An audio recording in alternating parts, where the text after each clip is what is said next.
Je suis allée à la rencontre de deux chefs d'entreprise gérant un établissement de nuit qui existe depuis plusieurs années à Fréjus.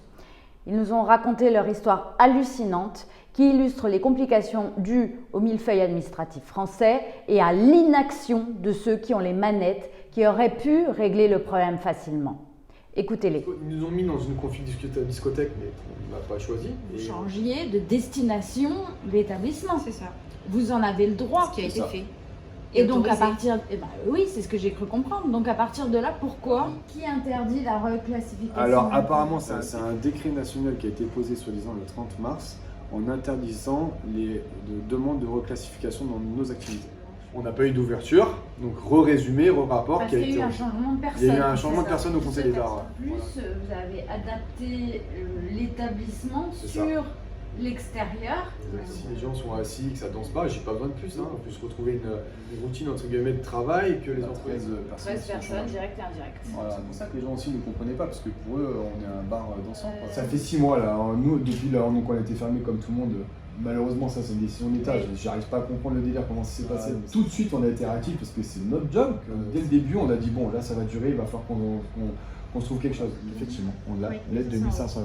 Mais 1500 €, c'est un quart de mon loyer, quoi, ne serait-ce que ça. 600 à la base en France, 1600 en national, je sais pas, c'est énorme, donc c'est peut-être trop petit pour eux. Sur une 1600, il y en a 300 qui ont fait déposer le boulot, qui ont déposé le bilan comme ça. Moi, pour moi, dans ma tête, si j'ouvre et que je suis dans l'illégalité, si je prends une cartouche, il y a le moindre souci, je ne voulais pas risquer. Toujours autant motivé, ça nous dégoûte de la France quand on voit ça sur ces trucs-là. On voit En local, franchement, il y a une super bonne équipe à la moyenne de Fréjus. On a toujours été.